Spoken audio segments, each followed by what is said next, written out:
Republican Party, a wholly owned subsidiary of Vladimir Putin and the government of Russia, faced, to paraphrase Winston Churchill, the bleak choice between war and shame.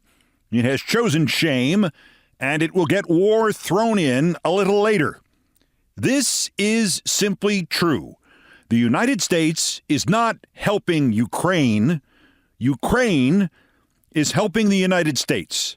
Ukraine is fighting our war at the cost of its lives, at the cost of its territory, at the cost of the existence through which its people must suffer daily to protect us from Russia. And the Republicans are sending Vladimir Zelensky home to, in all probability, watch his nation and his people die, because the Republicans are no longer connected in any way to reality. All issues are political machinations and nothing else. All crises are opportunities to get on Fox News and nothing else. All good causes are to be held hostage so that fascism in America can take away a little bit more freedom and even a little bit more morality from the nation the Republican Party has repeatedly raped. Is Ukraine acting in its own defense? Obviously. And it is, to once again repurpose the infamous George W. Bush phrase, fighting them over there so we don't have to fight them over here as well. They are the Russians, and their fascist madman's dreams are as non-secret as ours are. He wants to establish a country the size and the composition of the former Soviet Union. That would be all of Ukraine, Estonia, Georgia, Belarus, Latvia, half a dozen more. And that's controlled by proxy of what is now Czechia and Slovakia, Romania, Hungary, Bulgaria, Albania, Poland, and half of Germany. Half of Germany. Putin's response to what the Republicans handed him? The Russians have already carpet-bombed Kyiv this morning. And the Republican Party held the door open for the fighter jets, just as it tried to hold the door open for Adolf Hitler and the Blitzkrieg to subsume Europe 85 years ago. It will let Putin in and blame the Democrats about the Mexican border because the Republicans and the Republicans alone see a connection between a foreign dictator trying to absorb our allies and restart the full-scale Cold War. Some connection between that and immigration, which the Republicans do not actually want to solve anyway because the point of the, quote, border crisis is to make sure that there is always a border crisis so the Republicans can scare their voters with it. And yet, when Joe Biden says, fine, whatever you children want, we can couple these utterly unrelated issues, let's resolve everything, the Republicans' response to that was no. And we're going on vacation. And Mike Johnson says he will need to see a detailed play script on exactly how President Zelensky is going to win. And you think, man, would I pay good money to see Mike Johnson at the Ukrainian front and get to watch him break all known land speed records while running away, the weaselly little coward that he is. David Frum and I don't have a lot of use for each other, but David Frum has nailed it. On December 6, he writes in The Atlantic, Chuck Schumer issued the following invitation to the Republicans. Write an amendment detailing everything you want, and the Democratic Senate majority will let you bring it to the floor for a clean vote. That offer was rejected by Senate Republicans. How do you get to yes when the other side refuses to state its terms? Frum went further still. A lot of House Republicans do not much care about enacting laws and solving problems. Aaron Sorkin and I also don't have a lot of use for each other, but he also nailed it years ago in his script for the Michael Douglas movie, The American President. I'm swapping in real-life names here for the obstructionist conservative that Sorkin dreamed up. Quoting, whatever your particular problem is, I promise you Mike Johnson and Mitch McConnell and Dementia J. Trump are not the least bit interested in solving it. They are interested in two things and two things only, making you afraid of it and telling you who's to blame for it. That, ladies and gentlemen, is how you win elections. So the Republicans, and if you want a tonally different cultural analogy, anybody know their Doctor Who?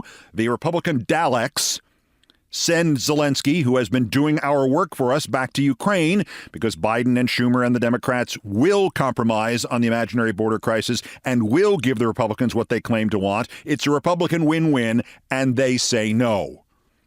Because the Republicans are not here to govern, nor even to rule. They are here to destroy. All is over, Winston Churchill also said in 1938 about Czechoslovakia, part of the place that Putin wants back. Churchill said this in 1938 about Czechoslovakia, and I will again update his quote. Silent, mournful, abandoned, broken, Ukraine recedes into the darkness. She has suffered in every respect by her association with the Republican Party. I venture to think that in future the Ukrainian state cannot be maintained as an independent entity. I think you will find that at a period of time which may be measured by years, but may be measured only by months, Ukraine will be engulfed in the Putin regime. If so, the Republicans will then caucus and confer and wring their hands and pretend to pray and hope they can find the answer to the question, who do we get to blame this time? Now, there are people who know who to credit here. The president spelled it out yesterday. I would like it if he swore more, but otherwise this gets to the point. The host of a Kremlin-run show literally said, and I quote, "Well done, Republicans. That's good for us." End of quote. Let me say that again. This host of a Kremlin-run show said, "Well done, Republicans. That's good for us." That's a Russian speaking. If you're being celebrated by Russian propagandists, it might be time to rethink what you're doing. On his own authority, the president was able to give Zelensky what the White House describes as up to $200 million in military aid and support. God knows when the next dollar will be or where it will come from. It still confounds me that the Republicans are actually opposing A, guns, and B, military spending, which ultimately winds up in the pockets of America's war industry. Hell, Bush and Dick Cheney connived an entire decade-long war in Iraq to do that. Here's Biden doing it for them, and the Republicans are stopping him.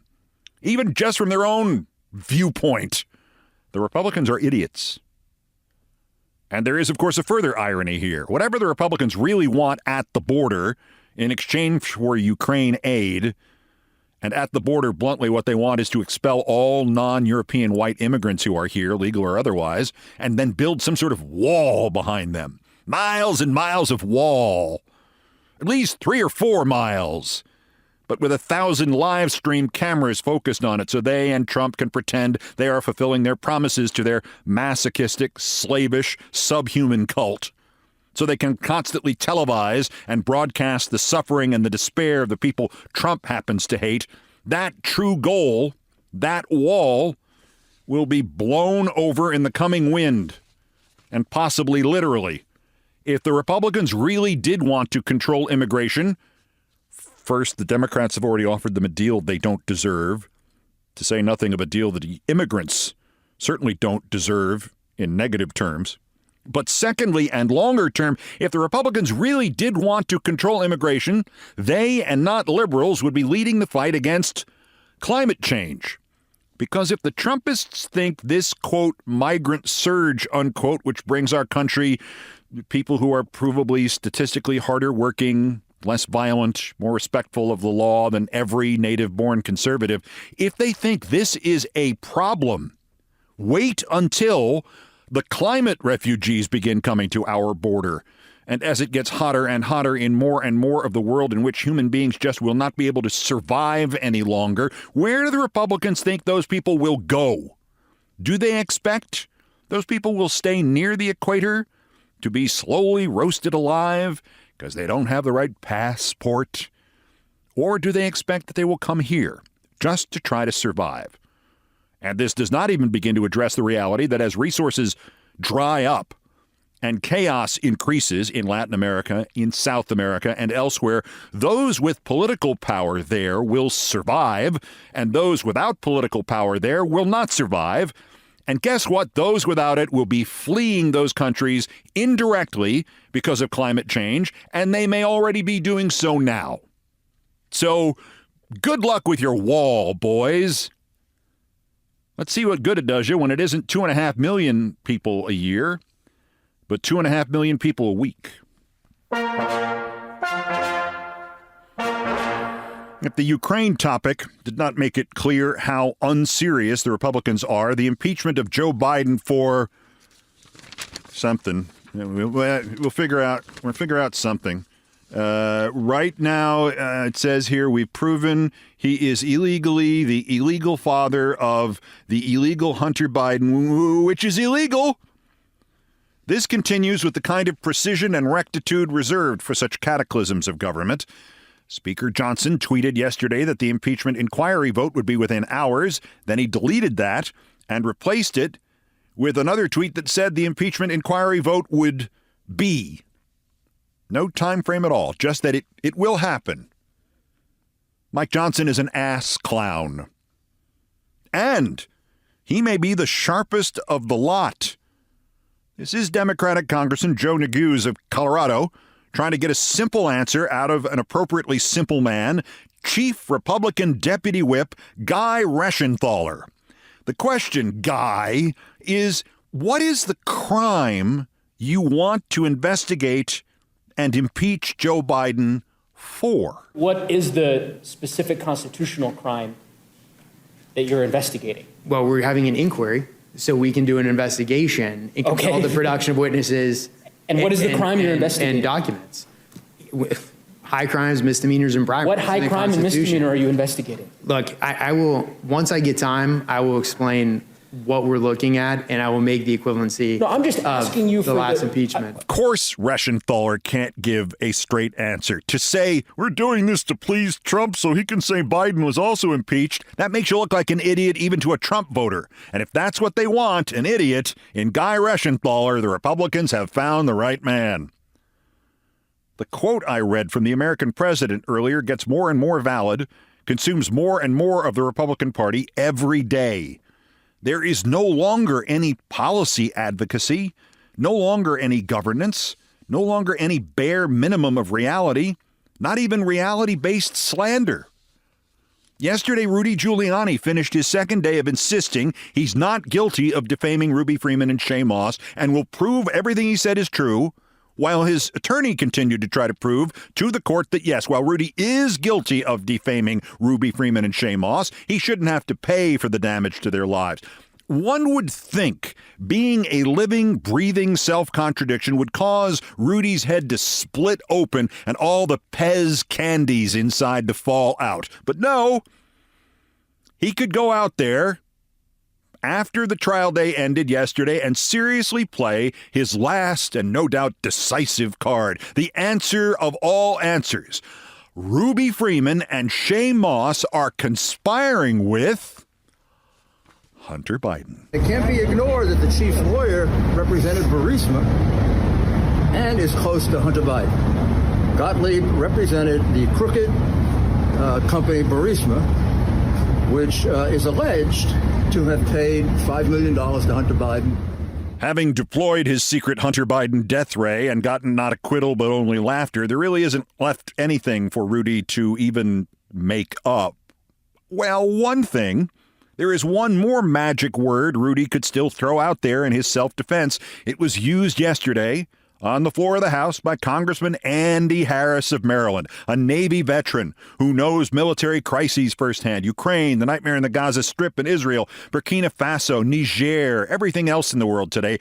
And, of course, the real threat to the American fighting man and woman, the threat that Giuliani will no doubt refer to later today. One of the greatest threats to our security, national security, is a woke military. And nothing exemplifies a woke military as much as the National Defense Authorization Act that's going to come before this body at a conference report that allows transgender surgery to continue to be funded in the U.S. military. Now, I can guarantee you that Russia and China aren't using their military dollars to pay for transgender surgery, but here in the United States, we are, we will, and if this House and the Senate pass the conference report, that will be the official U.S. policy. Madam Speaker, that's not defense of the nation. That's a woke military that endangers our nation's security. Andy's an anesthesiologist. Andy is also the son of an anesthesiologist.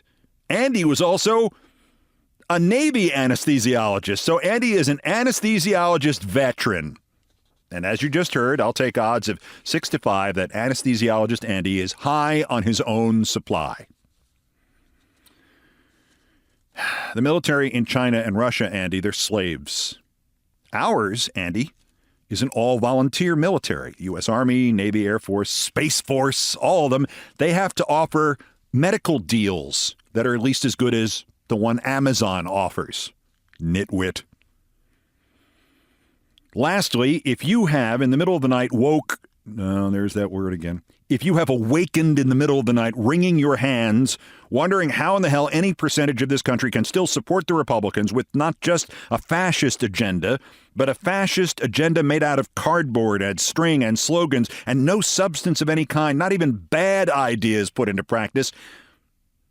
A, yeah, me too. B, remember that at least a third of them are masochists who want an authoritarian leader to tell them how they are required to live their lives.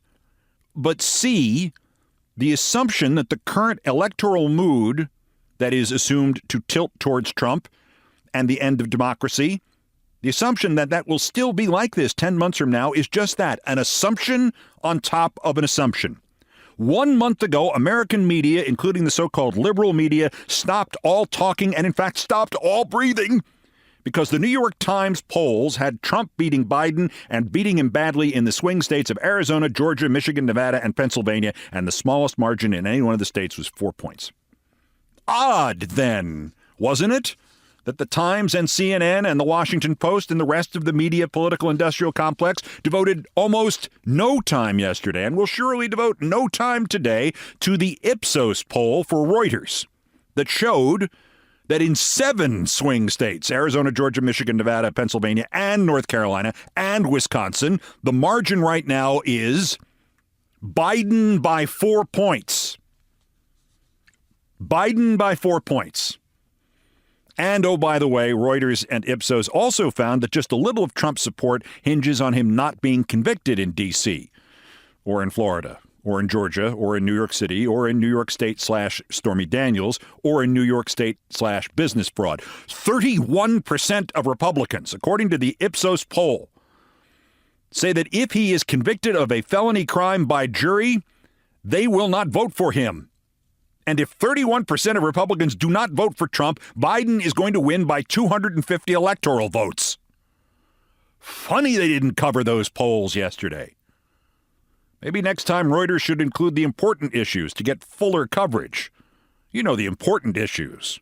Woke and Hunter Biden.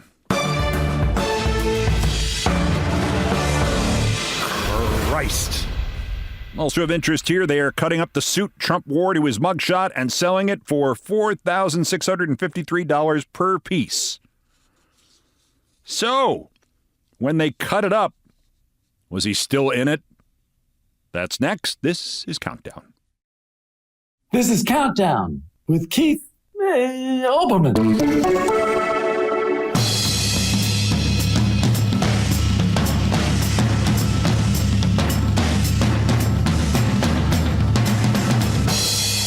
This is Sports Center. Wait, check that. Not anymore.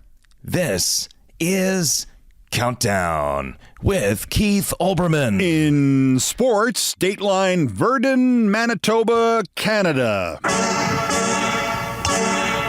Move over, Al Michaels, because if you really do believe in miracles, the greatest miraculous call in the history of hockey play-by-play has been recorded as the Verdun Oil Capitals of the Manitoba Junior Hockey League beat the Steinbach Pistons 2-1 on an overtime goal by Rue Bazin. And I'm not really sure that any of those details are included in this epic bit of sports play-by-play broadcasting history. But so what? Joey Bielak has it. He turns back. Looks like they're doing a little reverse that you might see in football. And here comes Bazin. He's got some speed with the D. Oh, what's he going to do? He's shooting a room, Daddy. Oh, look at that. Look at this. Look at that. Look at that. Look at this. Look at that. An apparent callback to an episode of the animated TV series Bob's Burgers. But who knows for sure?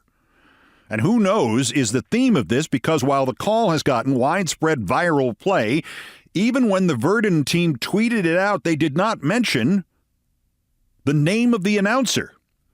Now, their team website claims they have two play-by-play men, a Dave Chalner and a Doug Roach. There is a post-game interview by Mr. Chalner bouncing around on the internet, and the guy doing it doesn't sound anything like this clip, so one assumes this is Dave Roach, the greatest play-by-play man in world history. Looks like they're doing a little reverse that you might see in football. And here comes Bazin. He's got some speed with the D. Oh, what's he going to do? He's shooting a room, Daddy. Oh, look at that. Look at this. Look at that. You know who that is? That's Carl Spackler from Caddyshack. It's in the hole. It's in the hole. Look at this. Look at that. It's in the hole.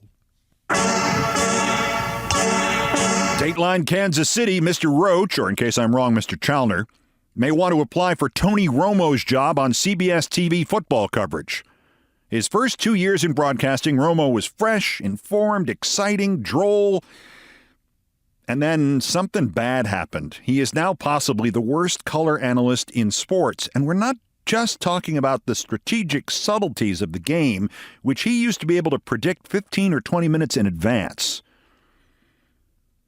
Romo was asked to talk over the easiest image from all of sports for the year 2023, a shot of Taylor Swift in a luxury box watching her boyfriend Travis Kelce of the Kansas City Chiefs, and first he froze and then he got it wrong. As you see, then there were 3 seconds of agonizing silence, and then, quoting Tony Romo, Kelce's wife, Taylor Swift, in the audience. Now, I'm serious about this last point.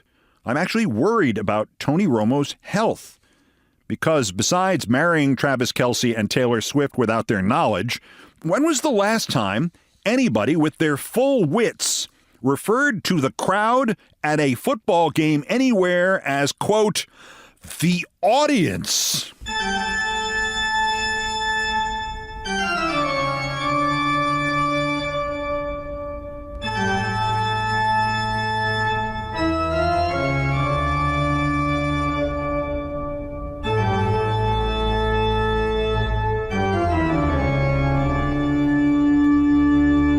Still to come on Countdown, you ever climbed a rock? I mean, a real, 20-foot tall rock? You ever climbed a rock in a business suit?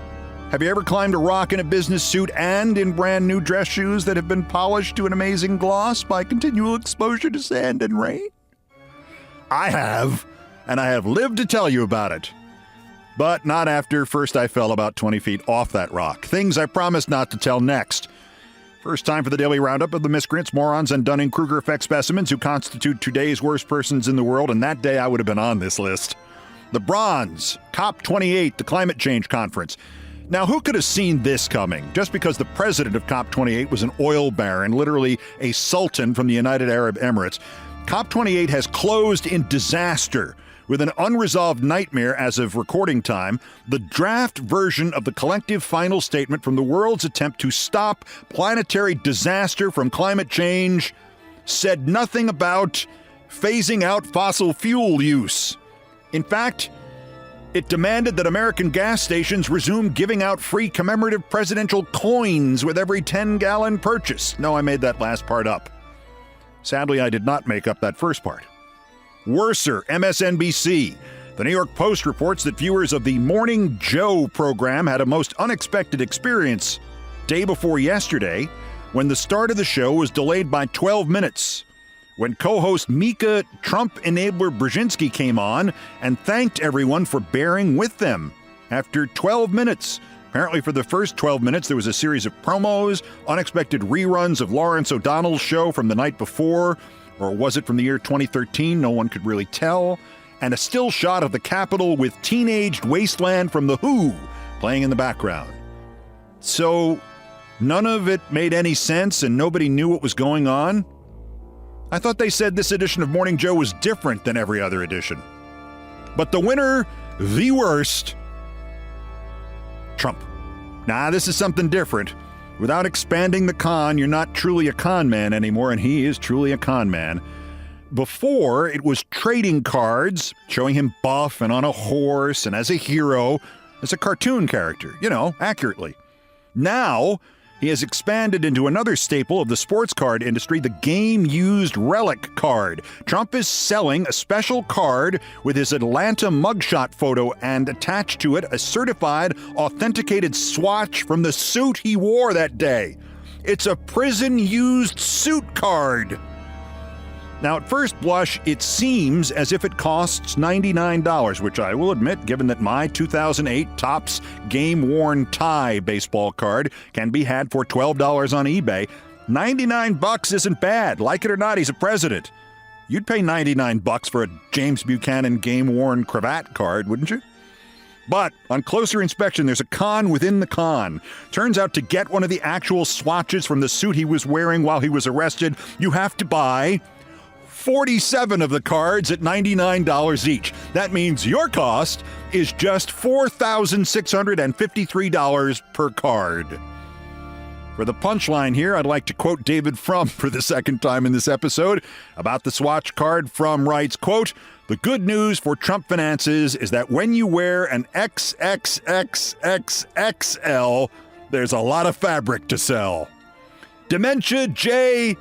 They did fumigate that suit first, right? Trump, 2 days, waste, poison, in the world.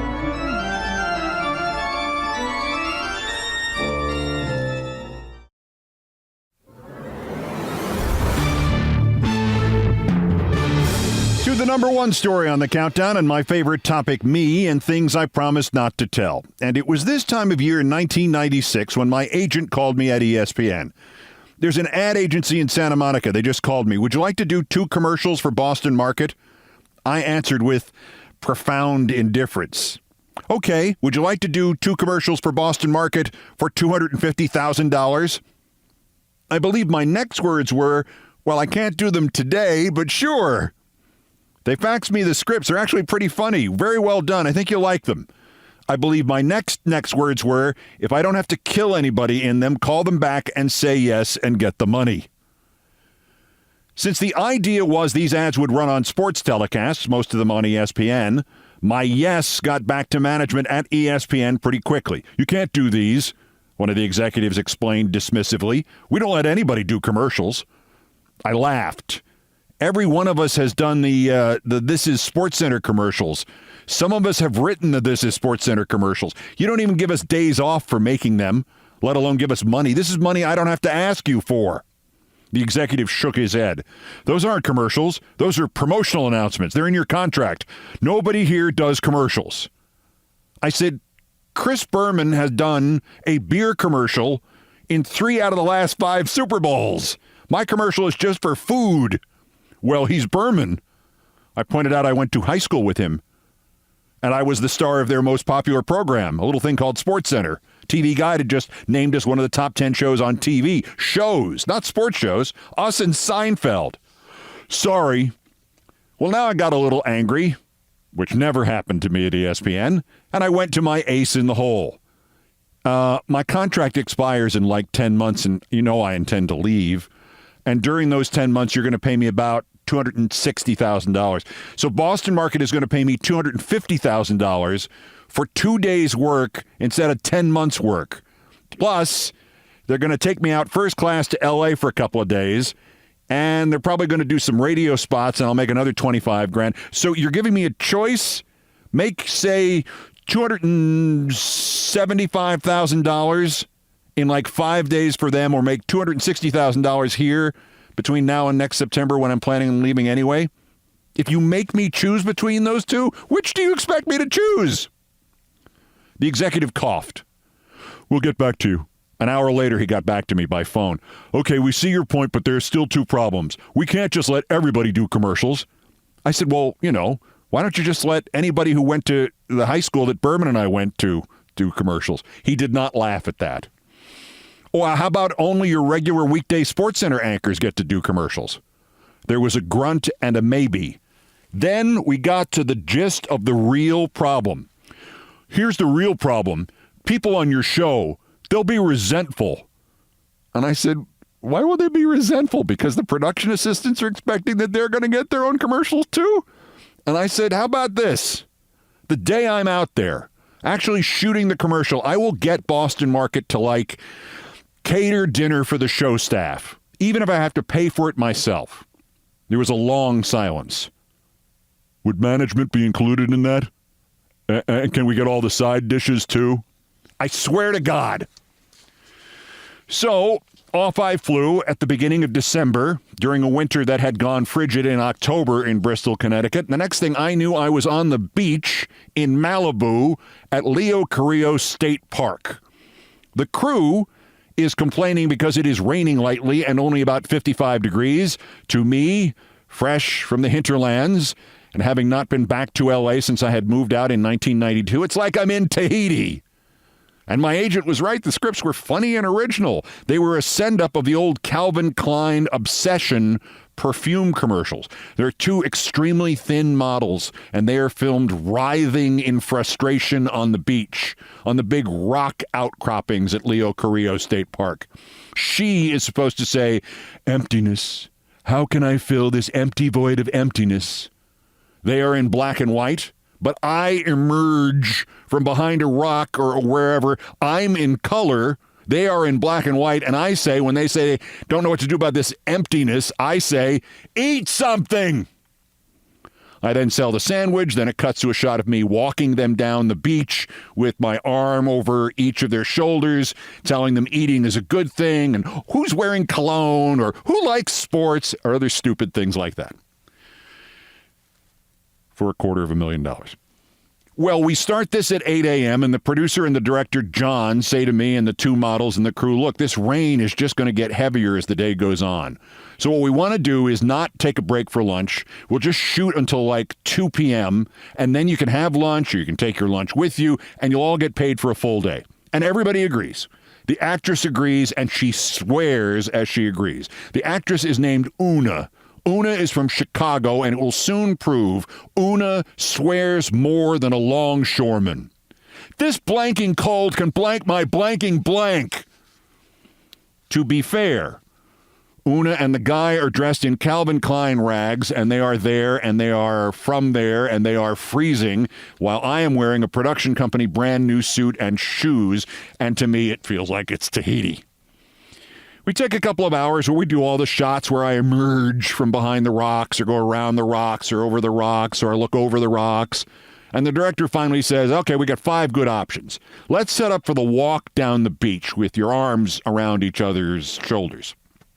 By now, it's noon or 12:30, and as they move the cameras and the rain starts to move from a mist to a light rain, 2 prop guys bring out rakes.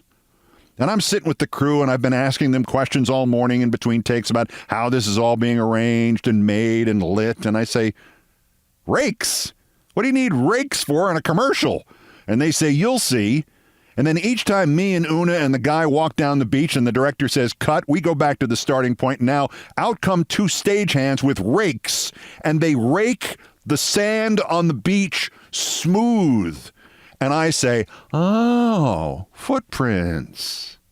So each time I walk down this damp beach with the rain just a little harder than it was the take before in my brand new dress shoes, what I'm basically doing is polishing the soles of these brand new shoes on damp sand. I mean, by the time the director John says we are done, these soles of these shoes are so shiny I could go ice skating in these shoes.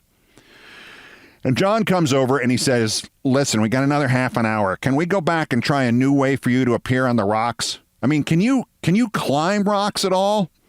And I say, yeah, actually, I'm surprisingly good at it. You wouldn't think so, but I can climb rocks.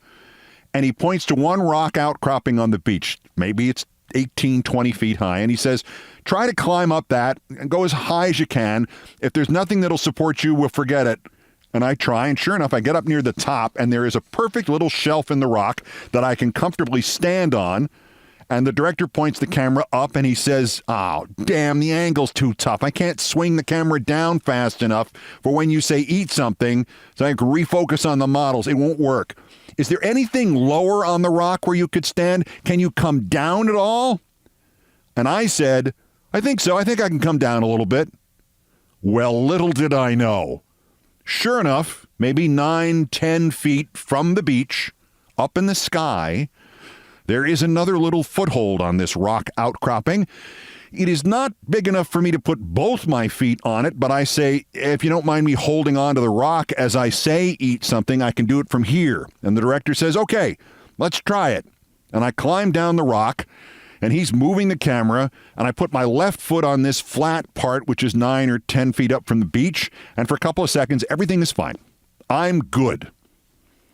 And that's when I feel that my left shoe, my brand new left shoe, straight from the Florsheim catalog, bright and shiny, and now having been polished by 4 hours of walking up and down on a wet beach, complete with 2 guys there to rake the beach and make sure it is as shiny as it possibly can be.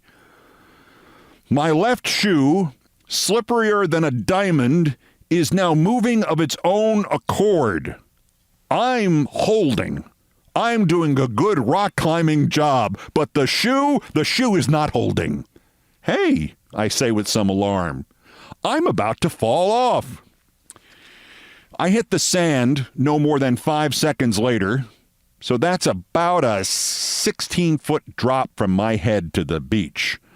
And for weeks, for years, still to this day, it has amazed me more than anything else that happened. It has amazed me how much went through my mind before I crashed. In fact, before I actually fell. I know I did a quick height calculation. 15, 16 feet. I recognized that the outcropping was so vertical that I was unlikely to hit any of the rock on the way down. But just the same, I remembered that the rocks continued under the sand, see? I took 2 years of geology, and this was going to be a hard landing. More amazingly than all that, though, I had taken judo as a kid. I hated every minute of judo. 1965, 1966, so 26 and 27 years before we shot this commercial. I was in the studio, the judo studio in White Plains, New York, the day of the 1965 Northeast blackout. And the only happy memory of the entire judo experience I had was when our instructor, Bob DeRocher, locked us in the dojo that had been converted from a store that had a front door that was set in several feet from the street so they could put display cases up. And now it's pitch black, so he went out and got his Volkswagen Karmann Ghia, drove it up over the sidewalk into that set-in entryway of this converted storefront. He put his high beams on. He flooded the dojo with enough light that we kids could change out of our judo stuff and back into our regular clothes and wait for our parents to come get us. He did a great job. I didn't like the judo so much, but his blackout operations practice was superb.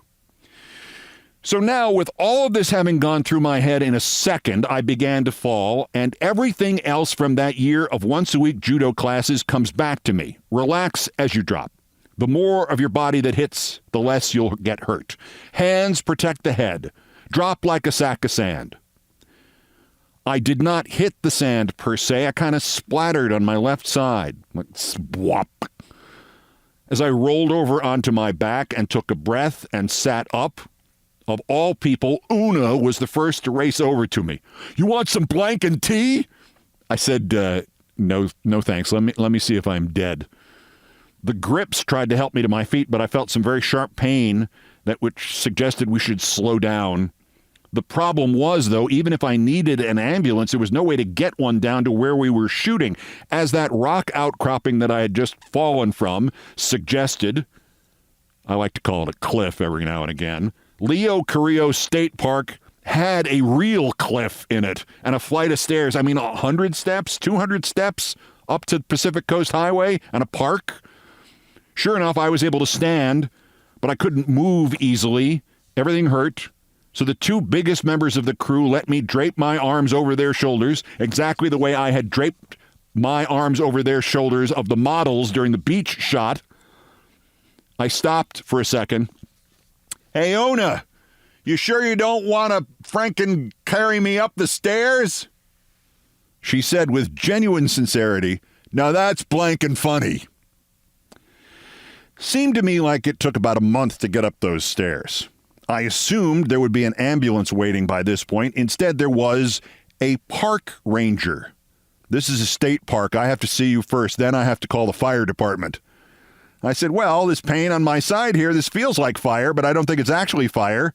He called the fire department. They showed up. They assessed me. They called the ambulance. At some point, probably when I was being half dragged up the steps, something happened on the impact side. If I now tried to lower my left arm from way above my head, I got severe shooting, burning pain from my left armpit to about my left knee. Cleverly, I figured out not to do that. Keep your left arm above your head, and it won't hurt. I used the restroom in the ranger station. There was no blood, so no kidney damage.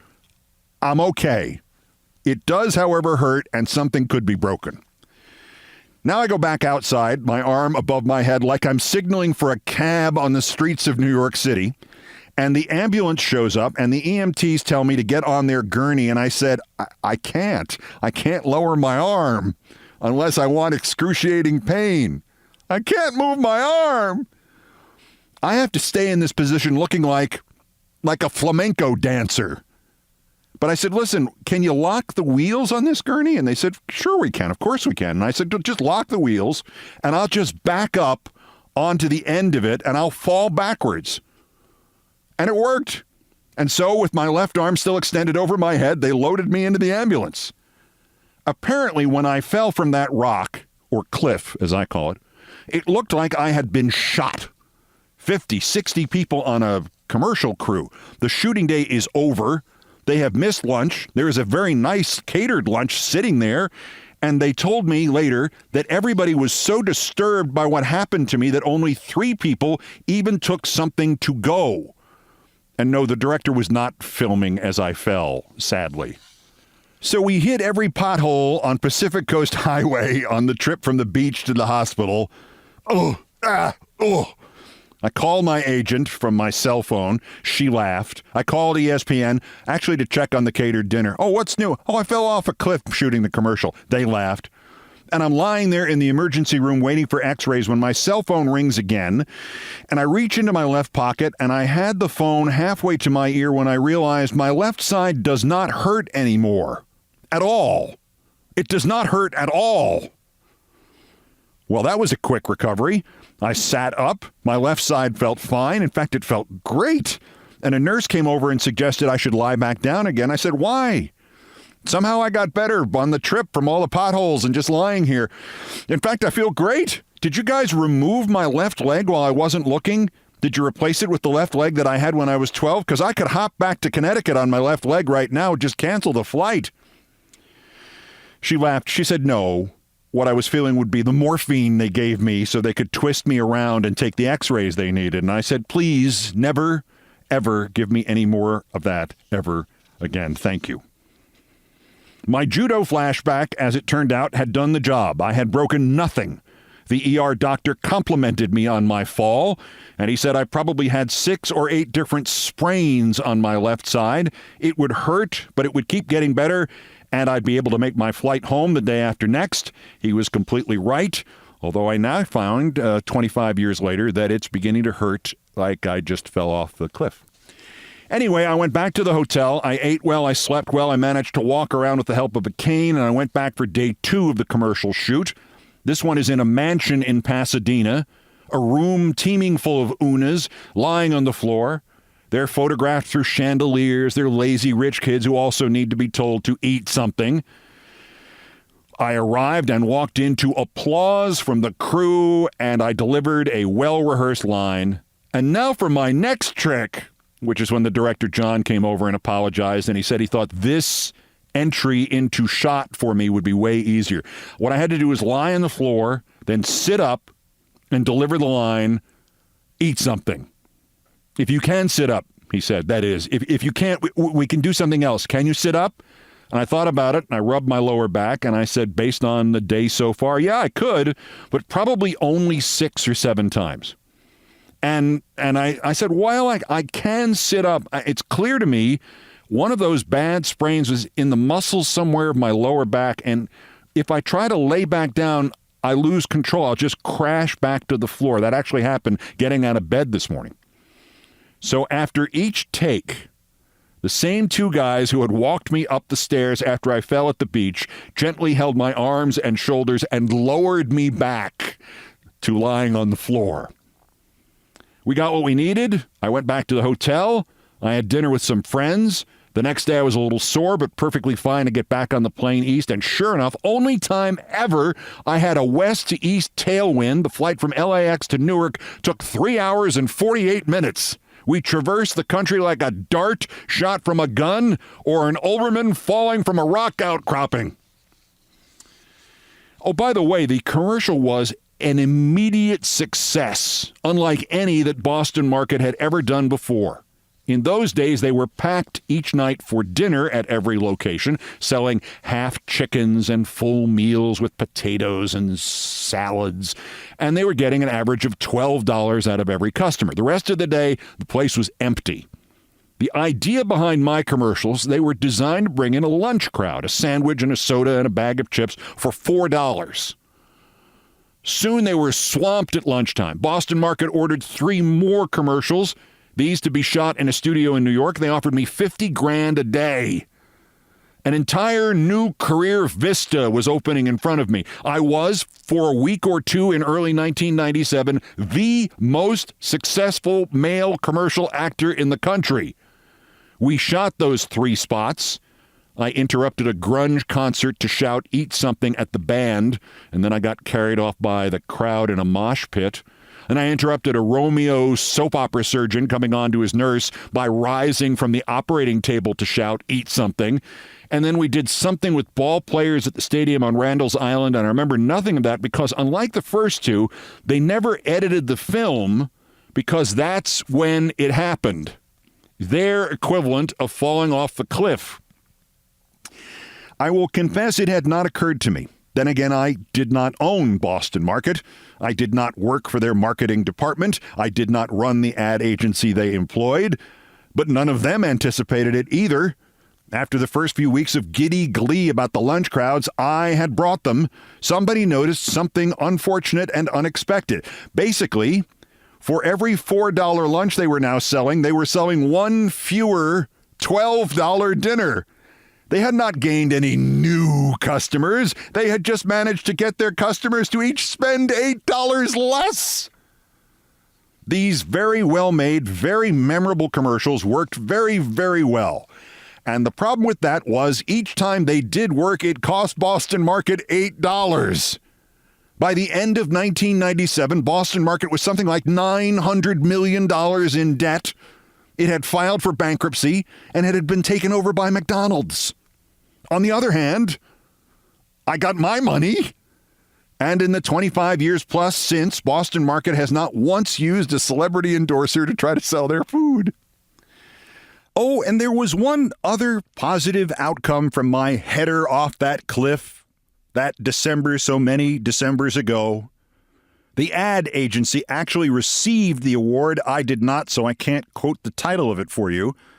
I don't know which group gave it to us, but the Eat Something campaign, it actually won an award because apparently my shouting "Eat Something" at Una and the others, that somehow cut through to some victims of some eating disorders.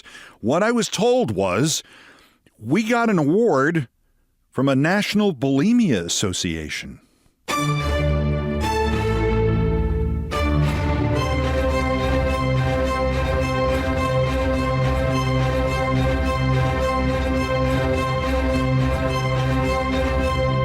I've done all the damage I can do here. Thank you for listening. Countdown has come to you from the Vin Scully studios at the Olbermann Broadcasting Empire in New York.